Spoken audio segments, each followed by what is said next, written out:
Buenas tardes, soy la doctora Lorgia Calle, docente de instrucción de la materia de biología celular. El día de hoy vamos a tocar un tema muy importante como es la célula cancerosa, que corresponde al capítulo 16 de la materia, de esta materia.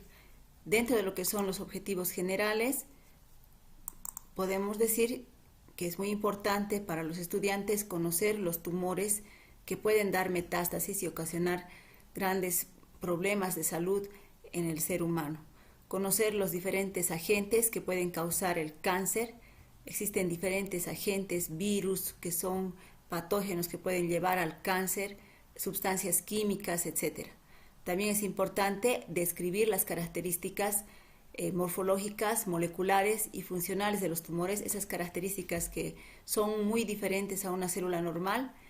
También es importante conocer los genes que pueden ocasionar o son principales que participan en la formación de los tumores. Otro objetivo muy importante es caracterizar los tumores causados por virus y describir las observaciones finales sobre la complejidad del cáncer.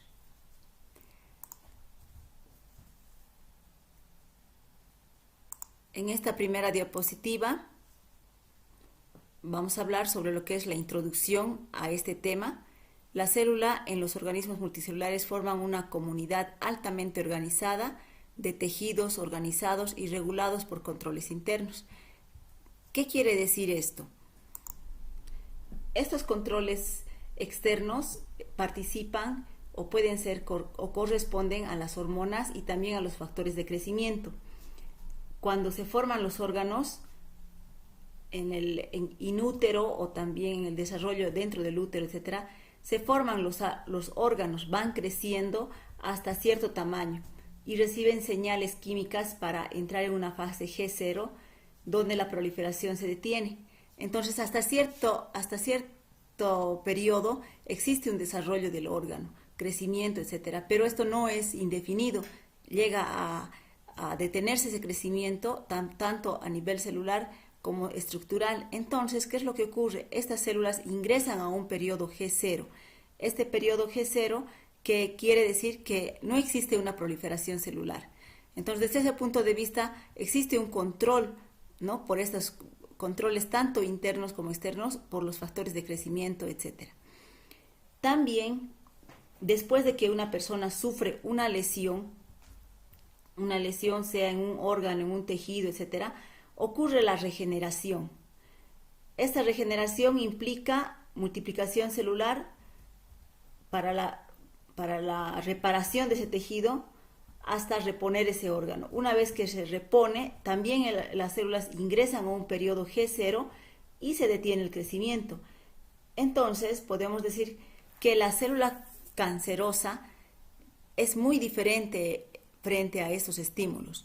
Son células con un ADN dañado que escapan de los mecanismos de control del ciclo celular. Acá podemos ver una célula normal y una célula cancerosa.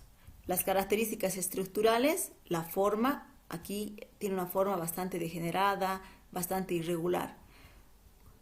Cuando vemos a una célula formando tejidos, como en esta imagen, podemos ver que las células se encuentran en esta situación con características de adherencia entre una célula y otra. Los núcleos se encuentran centralizados. Hay una disposición regular de las células, etc. En cambio, en una célula cancerosa podemos ver una membrana citoplasmática muy deformada. El núcleo celular se encuentra deformado de diferente tamaño. Cuando forman tejidos, podemos ver aquí un núcleo grande, localizado en la parte central, un poco hacia la periferia. Acá no está bien localizada, en diferentes posiciones. La adherencia entre una célula y otra, en esta célula cancerosa podemos ver que no existe, hay una pérdida de la adherencia. Entonces, esas alteraciones que se pueden ver a simple vista en esta imagen, se presentan a nivel microscópico, y esto es lo que vamos a ver nosotros en la microscopía cuando ustedes pasen a primer año y vean, ¿no?, en la parte histológica los cambios celulares, cómo es normal y cómo es una célula cancerosa. En esta diapositiva, la célula cancerosa tiene un ADN dañado, como dijimos anteriormente, escapan a los mecanismos de control del ciclo celular, la célula ha mutado, se multiplican por mitosis y se acumulan por otras mutaciones, y generalmente es muy frecuente en las personas adultas mayores. Entonces tenemos la mutación de la célula. Esta mutación de la célula va a llevar a una multiplicación celular, una mitosis. Posteriormente, otras mutaciones, y van a ir acumulándose este daño celular, este daño del ADN, y se va a presentar la célula cancerosa. Aquí hay una multiplicación inicial inactiva, regular, negativa del ciclo celular. Posteriormente, la mutación, una segunda, tercera mutación, etcétera, hasta presentar o tener una característica ya de una célula cancerosa. En esta diapositiva podemos ver el tejido con presencia de células con características nucleares diferentes entre una y otra, la deformación, y no existe una adherencia entre una célula a otra. También la célula neoplásica prolifera mucho, pierde esta capacidad de adherencia entre una célula y otra. Esta célula neoplásica tiene una característica muy importante, secreta enzimas, ¿no? Que esas enzimas van a atacar o van a destruir la matriz extracelular. Otra característica importante es que invade el tejido circundante que está alrededor. Acá podemos ver la lámina basal, y podemos ver también células que están saliendo de esta lámina basal, están invadiendo, penetran esta célula neoplásica en los vasos sanguíneos y también en los vasos linfáticos, y se extiende por todo el cuerpo, estableciéndose y proliferando en áreas remotas de su origen, en el que se producen tumores secundarios y metástasis. Los tejidos linfáticos generalmente son un punto en el que o un mecanismo por el cual estas células pueden multiplicarse y ocasionar metástasis en otras áreas, como vamos a ver posteriormente.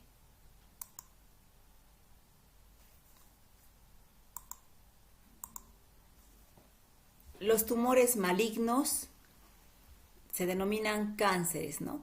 Causan metástasis, y los tumores benignos permanecen localizados. Es una característica.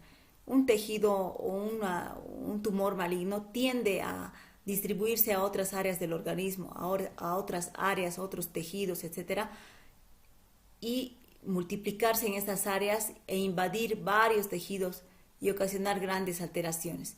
Un tumor benigno, al contrario, se mantienen localizados en un solo lugar, pueden crecer, ser grandes, y con el tratamiento, con un tratamiento quirúrgico, una extirpación de este tejido, pues se resuelve estos problemas, ¿no?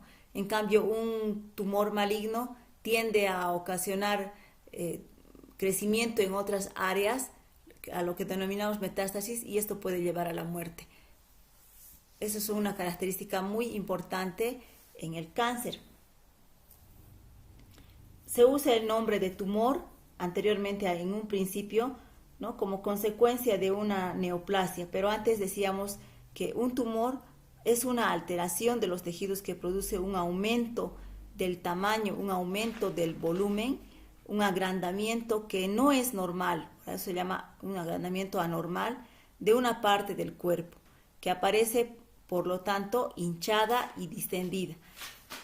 Esta era la definición anterior. Actualmente nosotros llamamos tumor como sinónimo de una neoplasia. Cuando vean y estudien y vean los libros, neoplasia es sinónimo de tumor. Entonces, la neoplasia es una proliferación celular anormal. También podemos decir que es nuevo, significa nuevo, plasia, crecimiento. Entonces, nuevo crecimiento. También de esta manera nosotros podemos estudiarlo y darnos cuenta rápidamente. Hablamos de cáncer cuando ese tumor es maligno. Un tumor, un crecimiento, pero de características malignas, como dijimos, ¿no? Con capacidad de metástasis. El tumor benigno que se encuentra localizado.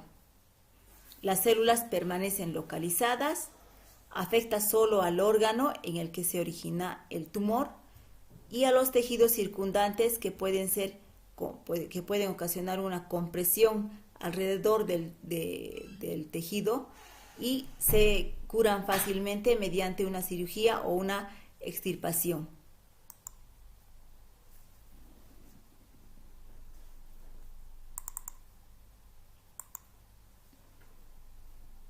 El tamaño de las células y los núcleos es más regular en el tumor benigno. En esta imagen podemos ver este detalle. Aquí tenemos un tumor benigno. Vean, el tumor se encuentra localizado. No existen grandes alteraciones del núcleo. Las células del tumor benigno que crecen no invaden tejidos adyacentes, tejidos periféricos. Esa es la característica. En cambio, acá tenemos una célula que es un clon maligno. Vean, las células del cáncer se encuentran invadiendo el tejido subyacente, ¿no? Y se encuentran las células anormales. Viene a ser esto el tejido alterado. Acá existe una adherencia de las células normales. En cambio acá pierde la adherencia y se separa de este tejido inicial y tiende a invadir otros tejidos periféricos o alrededor. Una característica también importante es que esta célula, como pueden ver, ingresa a los vasos linfáticos.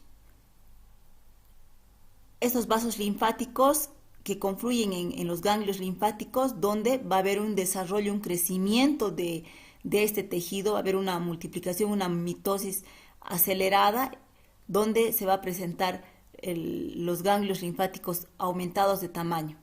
Entonces afecta los vasos linfáticos, llega al ganglio linfático y tiene un crecimiento a ese nivel. Entonces la presencia de estos ganglios linfáticos en áreas, por ejemplo, en regiones submaxilares, en regiones axilares, etcétera, se puede ver o nos puede denotar que puede ser un tumor maligno que esté metastatizando.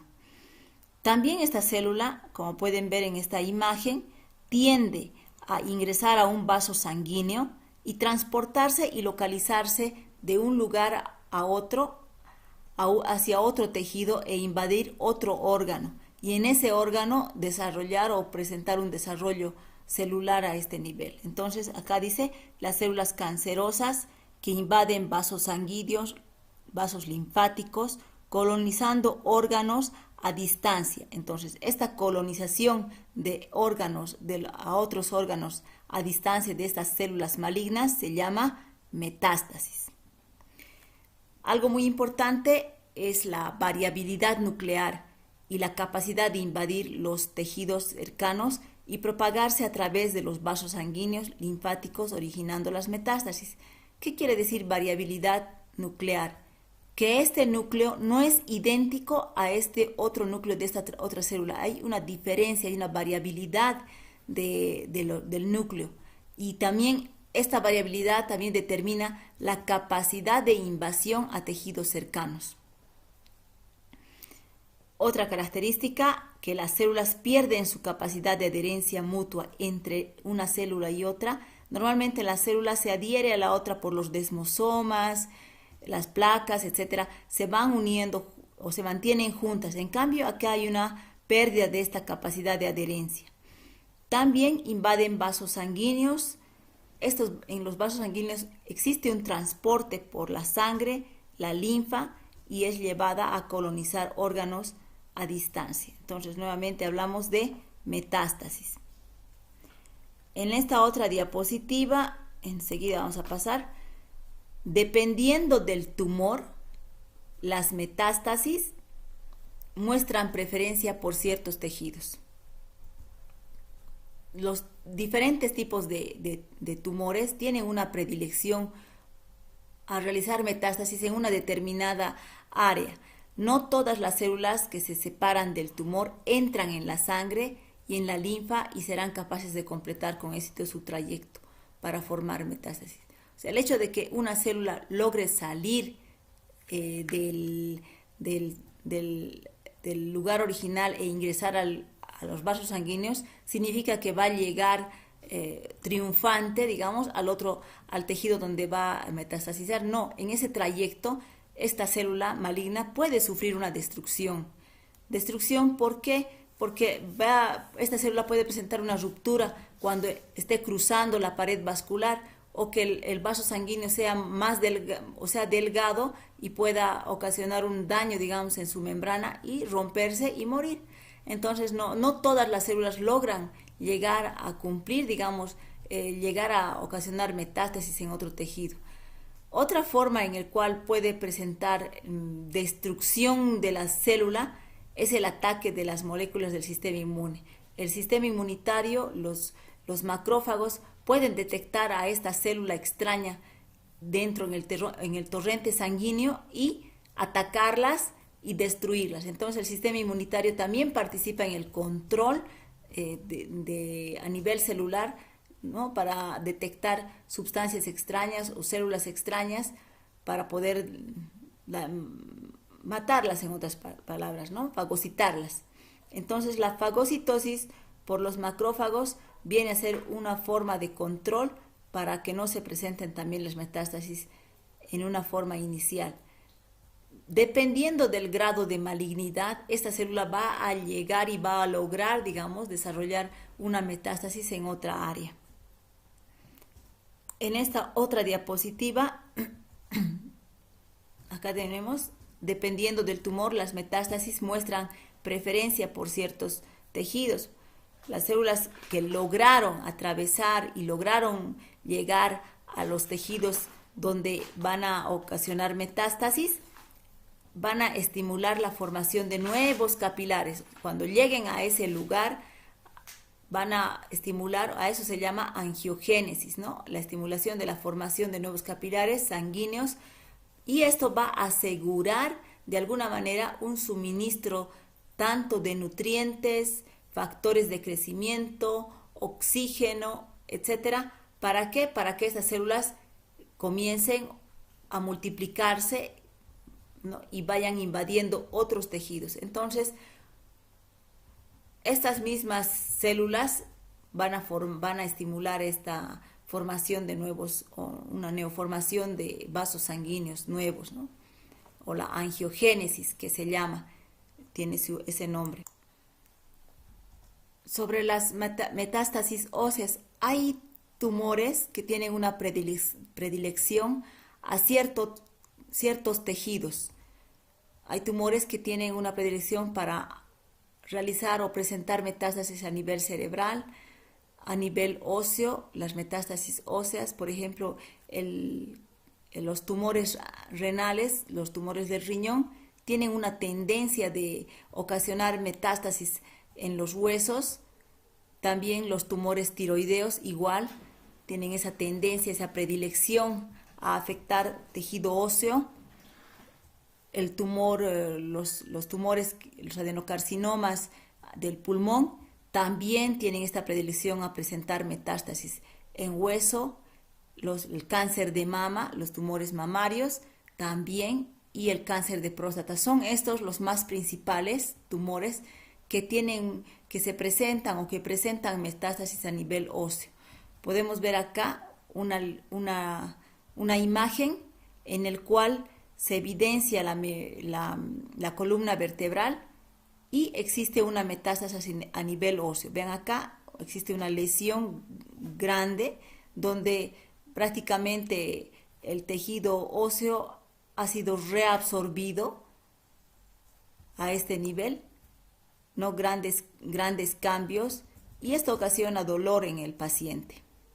Un estudio para poder determinar si existe una metástasis ósea en general que nos ayuda es la gammagrafía ósea.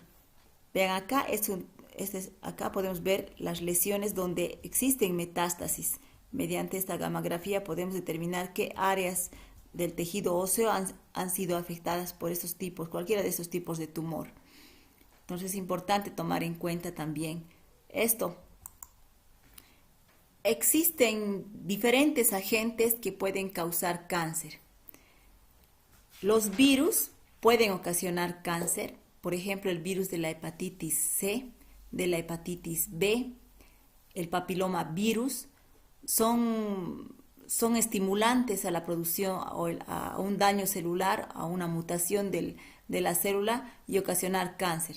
También otros productos, como por ejemplo productos químicos ambientales, productos químicos que se encuentran también en los alimentos, agentes físicos, por ejemplo la radiación, los rayos X de las radiografías, etcétera, pueden llegar a ocasionar cáncer. Entonces son agentes que pueden ocasionar o estimular al desarrollo del cáncer.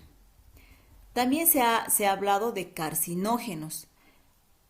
En 1776 se hablaron del carcinógeno del hollín. ¿Por qué? Porque los deshollinadores de esa época tenían una gran tendencia a presentar y presentaban cáncer. ¿Por qué? Por la presencia de estos hidrocarburos policíclicos que constituían, ¿no?, el hollín. La única propiedad común de todos los carcinógenos es la capacidad de causar daños en el genoma de la célula. Esa es la propiedad común. O sea, la característica principal de un carcinógeno es que tiene esa capacidad de ocasionar lesión en el ADN, ocasionar una mutación en el ADN y llevar posteriormente a un desarrollo de una célula cancerosa. El estudio de la célula cultivada in vitro ha aclarado muchos aspectos en la biología molecular del ciclo normal de la célula y sus alteraciones en el cáncer. El cáncer está formado por células con defectos en el ciclo mitótico, donde existe una mutación, las que pueden ser estudiadas más fácilmente en las células cultivadas que en los tumores del cuerpo. Una característica muy importante en las células cultivadas es la pérdida de o la presencia de la inhibición por contacto, en el cual una célula puede desarrollar en un matraz, en un medio de cultivo, y cuando toca, digamos, a otra célula de diferente característica, pues inmediatamente deja de replicarse, ¿no? Eso es lo que se ve en una célula normal. En cambio, en la célula cancerosa podemos ver una proliferación desordenada de esas células, y también las células van a ir a crecer o multiplicarse una sobre otra. Entonces se presenta lo que llamamos la célula neoplásica. Entonces estos estudios se hacen generalmente a partir de células normales que son transformadas. Estamos hablando de células cultivadas in vitro, en las neoplasias y en los cultivos, por la acción de moléculas cancerígenas. Entonces se han estimulado o se han introducido en un tejido normal moléculas cancerígenas, y estas han ocasionado estos cambios en la proliferación, ¿no?, una proliferación desordenada, y llevar, digamos, a una célula neoplásica. Entonces es la forma en la cual se ha estudiado algunos componentes o moléculas cancerígenas para poder estudiarlas. El tipo celular, todos los tipos de célula pueden ocasionar tumores con diferentes tipos y también diferentes tipos de células cancerosas. Difieren en el grado de malignidad y también en la respuesta al tratamiento. Las células epiteliales que recubren el cuerpo o que forman parte del revestimiento, por ejemplo, de las cavidades de la boca, vías respiratorias, esófago, estómago, son los más propensos a desarrollar alteraciones celulares. Son más sensibles a la acción de los agentes cancerígenos, por ejemplo, por los alimentos, el medio ambiente, etc. Entonces, el organismo tiene diferentes tipos celulares, muchos tipos de células cancerosas. A mayor replicación del ADN, existen mayor falla en el proceso de la síntesis de la nueva molécula. También puede existir mayor cantidad de fallas en la reparación del ADN defectuoso. ¿Por qué? Porque existe mayor replicación de este ADN. Por lo tanto, esto va a llevar tanto las fallas en el proceso de la síntesis de la nueva molécula como las fallas en la reparación de este ADN defectuoso, va a llevar a una mutación o una mayor mutación celular. Entonces, mientras mayor falla exista, mayor mutación va a ocurrir en este tejido celular.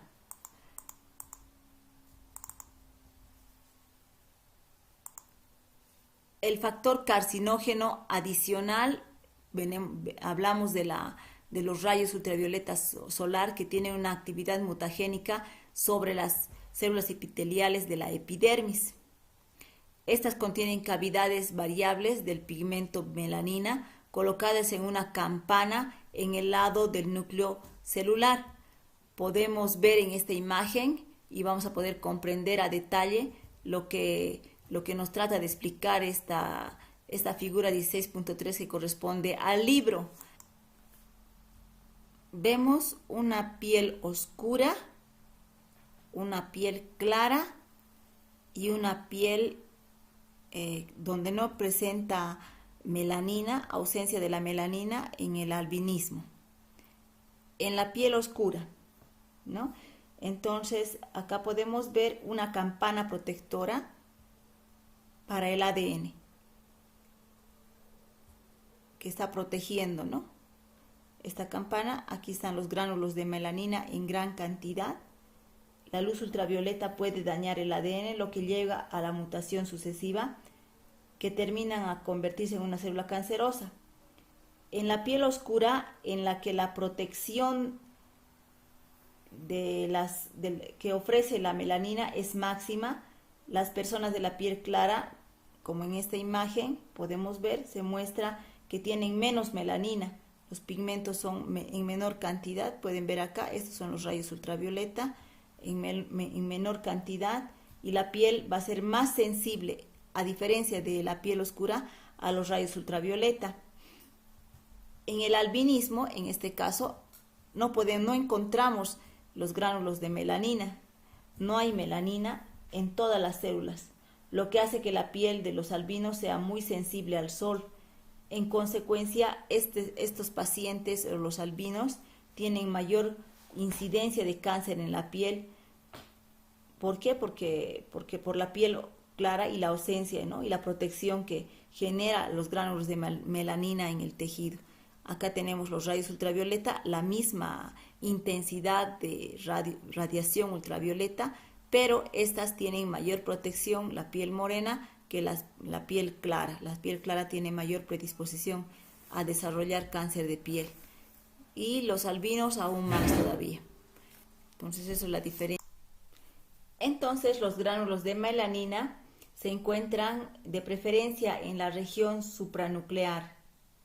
En esta imagen podemos ver, tienen una forma de campana protectora para el ADN, ¿no? Y también para la protección contra la luz ultravioleta.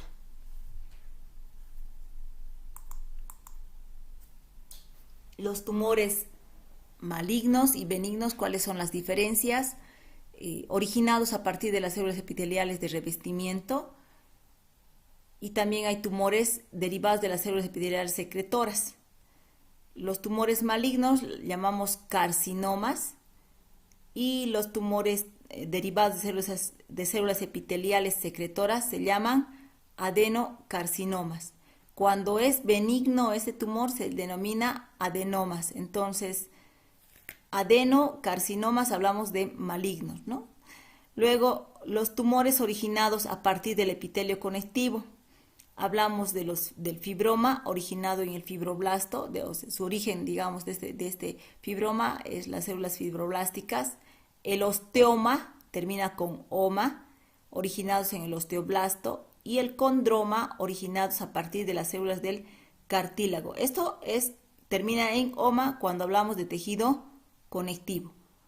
También los tumores malignos de los tejidos conectivos son llamados también sarcomas. Por ejemplo, el osteosarcoma, originado en el osteoblasto, en las células del hueso, ¿no? El condrosarcoma del cartílago, originados en las células del cartílago también. Entonces, de acuerdo, digamos, a las características del tejido, también podemos clasificarlas o denominarlas, ¿no? O con el sufijo oma. Luego, en esta otra diapositiva, podemos ver las características morfológicas, moleculares y funcionales de la célula cancerígena o cancerosa. La diferencia morfológica, molecular y funcional entre una célula neoplásica y normal, que ya vimos anteriormente, las grandes diferencias entre los distintos tipos de células normales, también hay muchas diferencias entre células cancerosas, existe un polimorfismo de las células tumorales, de diferente forma, quiere decir polimorfismo. Las células son de diferente forma. Esta no es idéntica a esta, ni a esta, ni a esta. A eso llamamos polimorfismo de estas células tumorales. También este polimorfismo podemos ver que son voluminosas y también aneuploides, ¿no? Alteraciones de doble cadena, del DNA, etc. Esas alteraciones podemos ver acá. Por ejemplo, hay una gran desdiferenciación celular entre una célula y otra. Esto vemos en el libro, en la figura 16.5. También existen variaciones del volumen y del número de los nucleolos, ¿no? El tamaño de las células, y también puede una célula a otra de la misma estirpe celular tener dos núcleos o deformación, el volumen de estos nucleolos, etcétera, ¿no? También pueden ser hipercromáticos, donde existe una replicación de la información genética de su cromosoma. Los núcleos con apariencia vesicular pueden tener una forma de vesícula con la cromatina laxa o hipercromáticos. También podemos ver células con dos núcleos que son binucleadas o polinucleadas. La mitosis son abundantes, anómalas, dependiendo del grado de alteración de estas células. Podemos ver diferentes variantes, digamos, de esa célula neoplásica. Mientras más desdiferenciación celular presente, mayores alteraciones, mayor malignidad también va a presentar este tejido. Cada tumor es un clon celular anormal que se formó por las alteraciones sucesivas en el ADN. Los genes implicados en la formación de tumores son los genes, por ejemplo, que participan en el control del ciclo celular, también la reparación del ADN dañado y también en la apoptosis. La célula cancerosa proviene de una sola célula normal que ha sufrido una mutación inicial y posteriormente ha llegado a formar un clon de células que fueron acumulando otras mutaciones hasta que se vuelven malignas. Entonces, la primera mutación no implica que esta célula sea completamente maligna, pero si existe una mutación sucesiva, va a existir también posteriormente la pérdida de los estímulos reguladores. Ya no va a existir este estímulo regulador o control, y también la capacidad de invadir tejidos va a incrementarse en ese tipo de tejido, en ese tipo de células. ¿Por qué? Por la misma pérdida de los estímulos reguladores, por la misma mutación que ha ocurrido en este tejido, y también va a llevar a grandes diferencias morfológicas y moleculares entre células del mismo tumor. Genes principales que participan en la formación de tumores. Los más estudiados son los genes supresores de tumores o antioncogenes y los oncogenes. Codifican las proteínas de manera que mantienen a las células G0, por lo tanto fuera del ciclo mitótico, y esas son incapaces de convertirse en malignas. Estos genes se obtuvieron a partir de un cultivo de células cuando se observó que a menudo la fusión de una célula maligna con una célula normal originaba una célula híbrida sin malignidad. También se observó en estudios que ciertos tipos de tumores faltaban pequeños segmentos específicos de ciertos cromosomas. A raíz de esto se estudiaron las proteínas producidas por estos segmentos en las células normales. Los genes supresores de tumores, una característica muy importante es que son recesivos, es decir, el efecto carcinogénico solo aparece cuando están ausentes o son defectuosos con los 2 cromosomas del genoma. Esa es una característica de los genes supresores de tumores, que son recesivos. Y cuando hablamos de los oncogenes, están estudiados por tumores producidos por virus, como por ejemplo el genoma ARN. Contienen la enzima transcriptasa inversa. Esta copia su ADN en doble cadena de ADN incorporada en el genoma de la célula huésped. Los oncogenes son dominantes a diferencia de los genes supresores de tumores. Tumores malignos producidos por los virus con el genoma ARN. Estos los contienen una enzima que es la transcriptasa inversa para copiar este ARN en doble cadena, y esta va a incorporar el genoma de la célula huésped. Y también, cuando hablamos en condiciones normales, los genes que participan en el control de la proliferación celular son llamadas protooncogenes. Los genes supresores de tumores, aquí tenemos una tabla que se encuentra en el libro. Estos son los marcadores tumorales que normalmente nosotros pedimos en laboratorio, estos marcadores para determinar, digamos, ¿no?, si es maligno, etcétera. El BR son detectados en el retinoblastoma. Los genes o daños, digamos, detectados, algunos ejemplos de los genes supresores, el P53, el 50% de todos los tumores, el P16 en el adenocarcinoma del páncreas y muchos otros tumores, el BRCA1, los tumores de mama frecuentes, y también en el cáncer de ovario, que también es raro, pero sí se presenta, el BRCA2 en el tumor de mama, el APC, carcinoma de colon de intestino grueso, y el BHL, carcinoma renal, hemangioblastoma, o el tumor de los vasos sanguíneos, ¿no? Hemangio significa vasos sanguíneos, ¿no? Blastoma, tumor, ¿no? Carcinoma renal. Entonces, estos son los marcadores tumorales que pueden presentar. Ahora bien, en esta imagen vamos a detallarla a continuación. Podemos ver la fosforilación de la proteína PBR, ¿no?, donde se altera la configuración liberando el factor de transcripción que activa el DNA o el ADN. En este caso, acá no hay una activación. Aquí está el factor de transcripción y esta es la proteína BR que no está fosforilada, y por lo tanto no existe actividad del DNA. En esta otra imagen, en la A2 y B2, podemos ver esta proteína BR fosforilada, y el factor de transcripción que se libera ya no está como acá en esta otra imagen, y podemos ver que existe una activación de la cadena, ¿no? Entonces, ahí la multiplicación celular. Si la proteína BR se altera en la mutación, ya no se puede unir al factor de transcripción, y los genes causan que las células avancen en un ciclo celular, pasando de un periodo G1 a la fase S de replicación o multiplicación o duplicación del DNA, y también provoca la proliferación celular anormal del tumor. Entonces acá podemos ver estas dos etapas, ¿no? Cuando esta proteína BR se ve alterada por una mutación, ya no se puede unir al factor de transcripción, se separa. Este cuadro también se encuentra en el libro de la tabla 16.2, hablamos de los protooncogenes detectados en las mutaciones de los genes. Aquí tenemos, ¿no?, en el adenocarcinoma de mama, el neoblastoma carcinoma de pulmón, el carcinoma de pulmón, el HRAS, el HRAS, carcinoma de colon, NRAS, carcinoma de células del tracto urinario, carcinoma de colon, etc.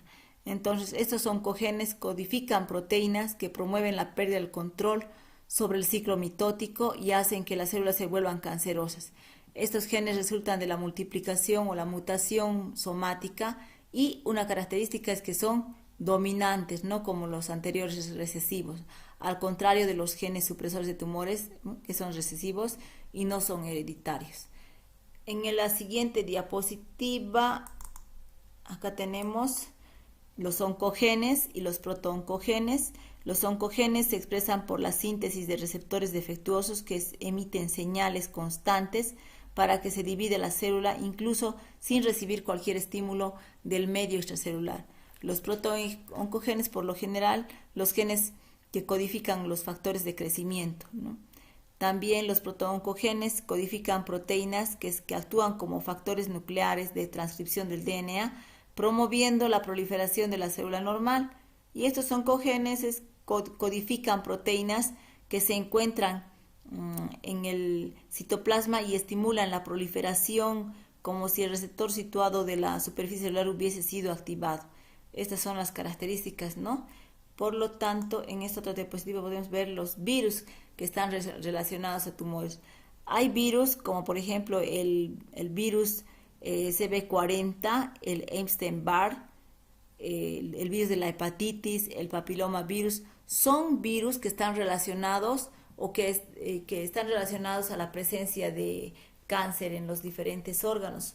El papiloma virus, por ejemplo, o el polioma virus, ¿no?